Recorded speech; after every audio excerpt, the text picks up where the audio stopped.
Hey everyone, we know how hard it can be to keep up with the latest news in Israel, so if you haven't had the time to stay on top of what's what in the Holy Land, have no worries. I'm Natasha Kirchuk, and this is ILTV's Weekly Review.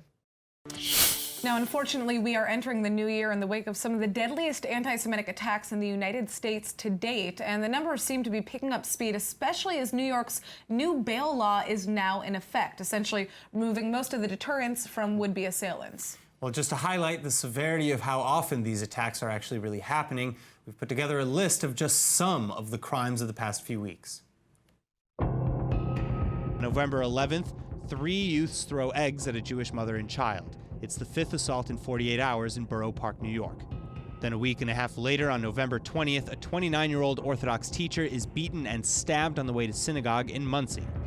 On December 10th, 4 are killed in the New Jersey shooting targeting a local kosher supermarket. At the same time, a school dance recital in Poland angers many as kids depict being gassed to death by the Nazis. Then December 19th, the Paris Appeals Court upholds that the brutal anti-Semitic murder of 65-year-old Sarah Halimi cannot be tried because the killer was high on cannabis. And on Christmas Eve, a man wearing religious-looking clothes is punched on his way home. Then December 27th, 3 women are slapped and a shooting is threatened against the Chabad Lubavitch World Headquarters. December 28th, 5 Jews are injured by a machete-wielding stabber who entered the Hanukkah celebration in Muncie, New York. 1 victim may have permanent brain damage and could be partially paralyzed for life. This is the 8th anti-Semitic attack during the Hanukkah holidays. And finally, January 1st, 2020, 2 women are arrested for attacking an Orthodox man in broad daylight in Brooklyn. In other news, United States Secretary of State Mike Pompeo is now thanking Israeli Prime Minister Netanyahu for Israel's support of American action against Iran in the Middle East following the attack on the U.S. Embassy in Baghdad, Iraq. Well, here now to discuss these events, we have Greg Roman, the director of the Middle East Forum. So, first of all, why did this attack on the U.S. Embassy take place? It's because the United States finally stood up to Iranian actions, which have been taking place in Iraq and other Middle Eastern countries over the past 6 months. The U.S. reacted, and the Iranians felt like they had to double down. But why now? Why did it take so long for that reaction? Because it was the first time an American contractor was killed. That kinetic fire from an Iranian-sponsored Shia militia terrorist organization led to the death of an American contractor. Once blood was spilled, America had to respond or look weak in the rest of the region. So what are the implications of this response? I mean, we're seeing more troops heading to the region right now. How is this going to play out? It either escalates further, where we'll have more tit-for-tat attacks, finally leading to potentially a direct confrontation between Iranian and American forces, or it'll continue to be a proxy battle. What will really tell is how the president, not how the Ayatollahs, respond. What do you think will be a more likely outcome, and what is Israel's role in all of this? Well, Israel's been the only country allied with the United States, which has both taken hits from the Iranians and given it back. The Saudis haven't responded, the Emiratis haven't responded, the Egyptians haven't responded. It's the first time that we see anyone besides the Kurds fighting directly against Iranian interests. So now that the Americans have joined, perhaps the battle has been stacked against the Iranians rather than in their favor like it's been for the past few years. Wow. Now, it's interesting because I think it was about a week ago that the IDF Chief of Staff spoke out and said, we're alone in this battle against Iran. That's how it feels. And then all of a sudden, we see the strike. Is this perhaps a response? No, Aviv Kochavi has been, for the last 9 months, I guess, since his appointment in March of last year now, always taken the battle to the Iranians on their front. He's been asking the Americans to join in, but it's been signals intelligence, inviting them to participate in exercises. But now you see for the first time, the U.S. and Israel, hand in hand, both striking out against Iranian presence in Iraq, Syria, Lebanon, and the rest of the region writ large. So I think it's finally this coordination he's been asking for, showing that he's no longer alone in the fight. Right. Now, I guess the final question is, because we're running low on time, would just be, if you could delve a little bit more into what this means for Israel right now, in the current state in which Israel has been battling Iran. So you have had Iran manipulate the region for the last 17 years, since the Iraq War in March of 2003. And Iran was always one step ahead of almost everyone else, except for Israel. The U.S. was always behind fighting them. The Gulf allies were always behind fighting them. Israel was always sort of alone in its battle.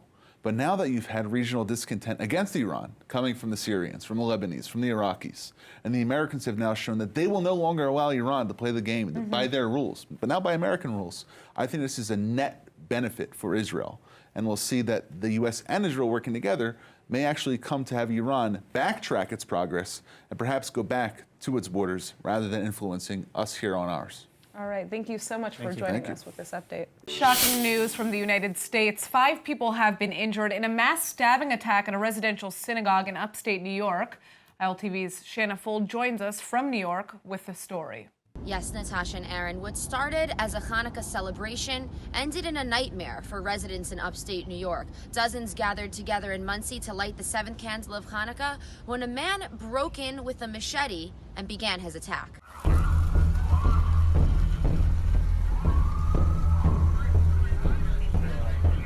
The person sitting right next to the cop car, my husband just interviewed him on the Facebook Live video before. His name is Rabbi Cohen.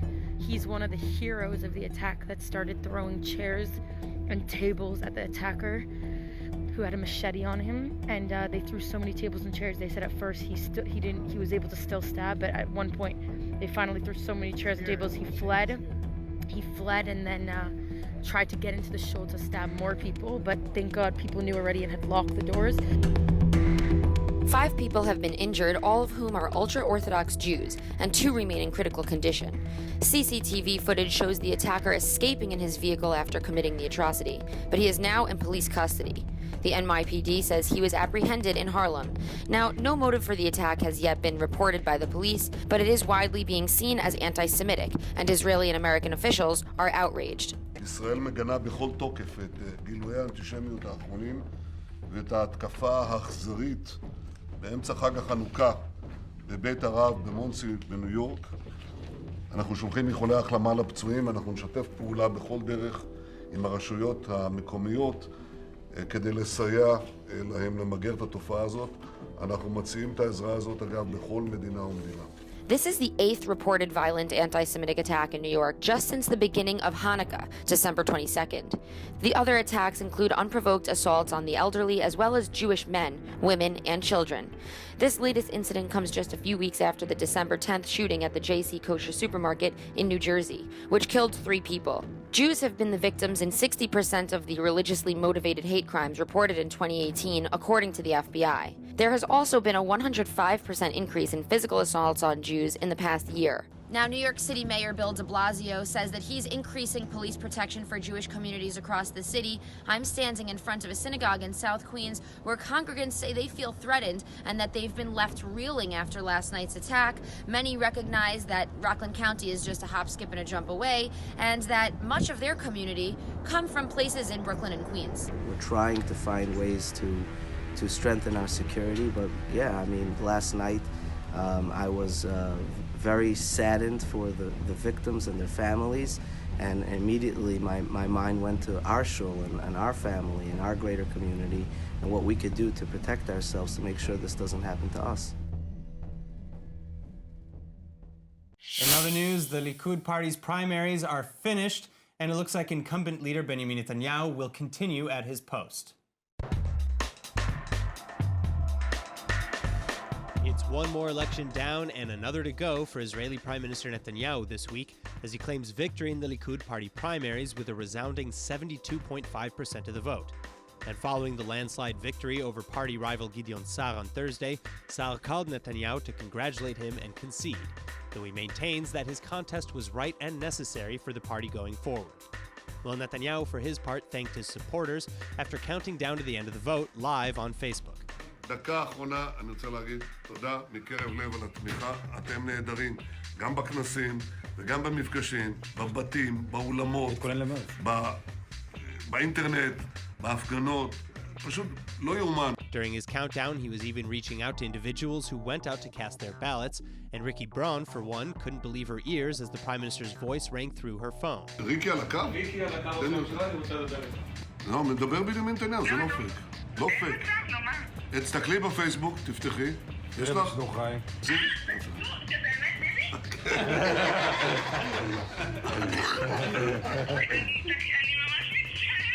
Braun posted, half as a joke, that she deserved a call from the Prime Minister because she had gone out to the ballots just 3 days after delivering her child. Netanyahu obviously took it seriously, though, when he found out, and he felt that he just had to reach out. הרבה אור של חנוכה ותודה לך. מקרב לב. תודה רבה, ריקי. תודה לך. Netanyahu will now lead the party once again into national elections on March 2nd, the third Israeli election in under a year. In other news, the United States military is now taking responsibility for a series of airstrikes in Iraq and Syria on Sunday against Iran-backed Kataib Hezbollah militias. At least 25 Hezbollah fighters have been killed and 55 more are wounded following United States airstrikes near the western Qaim district on the border with Syria. And according to the Pentagon, the strikes targeted 3 locations in Iraq and 2 in Syria, including Hezbollah weapons storage facilities and military headquarters. 4 Kataib Hezbollah commanders are reported dead. But the attack comes as a response to the Hezbollah group's alleged Friday attack against Kirkuk. At least 30 rockets are said to have been launched by the Iran-backed proxy group in that attack, killing an American civilian contractor and injuring 4 U.S. service members, as well as 2 Iraqi security officers. Myself, Secretary Esper, Chairman of the Joint Chiefs of Staff Milley came here to Florida today to brief the President on the activities that have taken place in the Middle East over the course of the last 72 hours. I will leave to Secretary Esper to talk about the military activity, but I want to put it in the context of our policy with respect to the Islamic Republic of Iran. The attack that took place against an Iraqi facility threatened American forces. This has been going on now for weeks and weeks and weeks. This wasn't the first set of attacks against this particular Iraqi facility and others where there are American lives at risk. And today, what we did was take a decisive response that makes clear what President Trump has said for months and months and months, which is that we will not stand for the Islamic Republic of Iran to take actions that put American men and women in jeopardy. We will always honor that commitment to take decisive action when that takes place.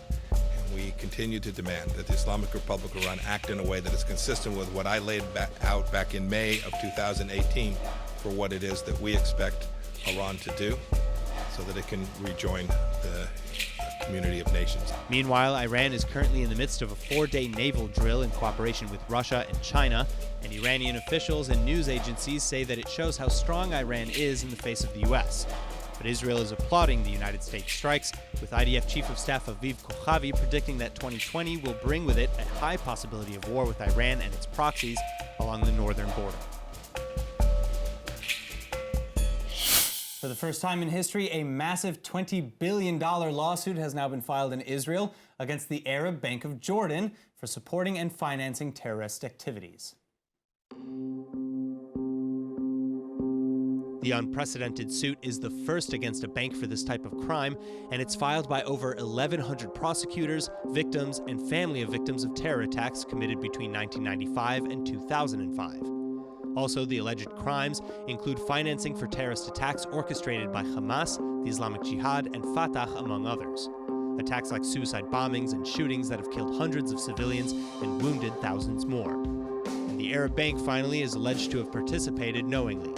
The Arab Bank in Jordan is among the largest in the Arab world, and it operates out of roughly 600 branches. The plaintiffs are seeking compensation for special damages, punitive damages, and future damages that can't yet be determined. Moving on, while most people celebrated New Year's with fireworks and parties, rioting forces in Iraq were setting fire to the United States Embassy. The tit-for-tat between United States interests and Iranian-backed proxies in Iraq have taken a stark turn at the start of the decade. Pro-Iran militia have attacked and breached the United States Embassy compound in Baghdad. The riots follow United States airstrikes against Iran-backed Hezbollah targets, who the United States holds responsible for killing a U.S. civilian contractor days before in a rocket attack. But perhaps as feared by critics, the American retaliation has only prodded Iran rather than keep it at bay.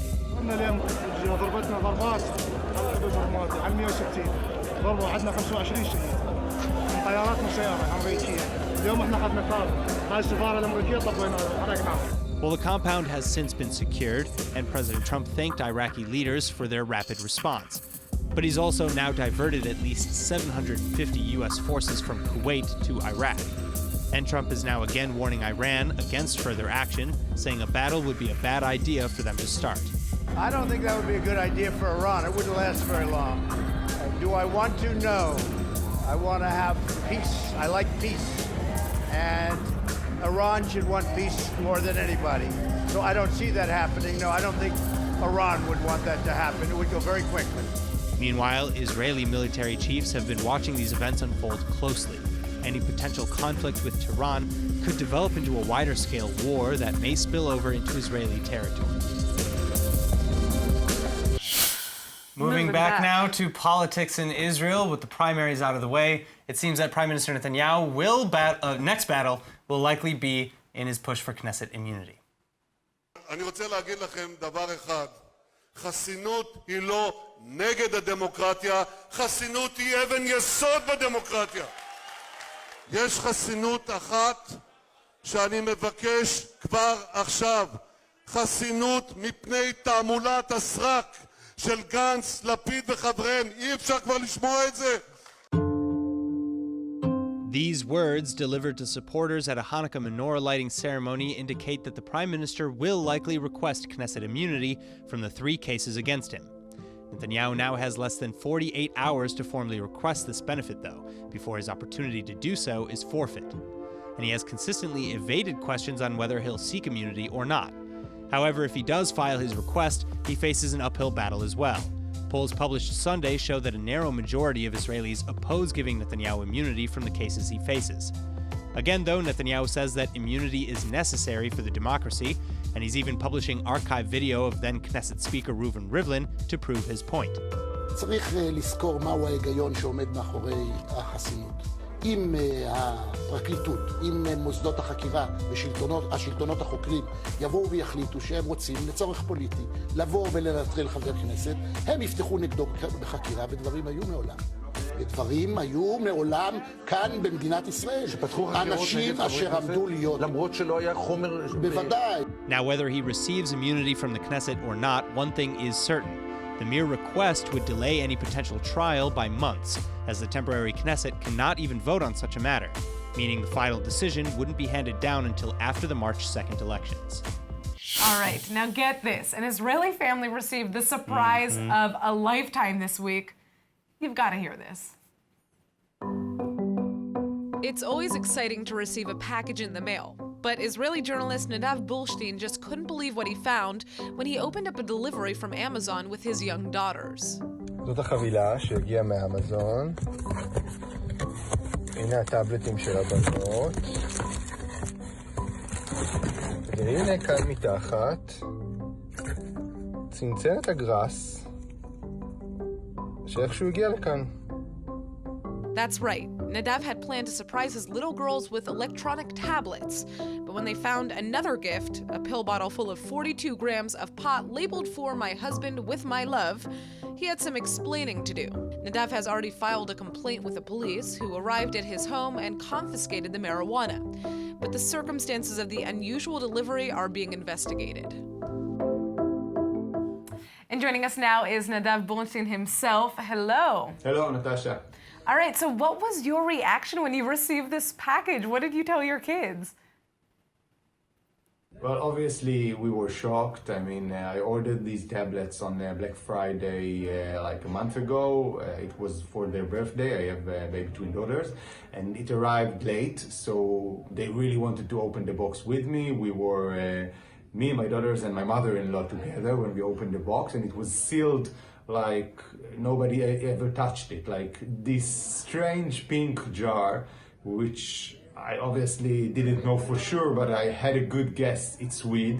And I had a look at it, and my mother-in-law, she didn't know what it is. She thought it's something you plant, like she's a gardener.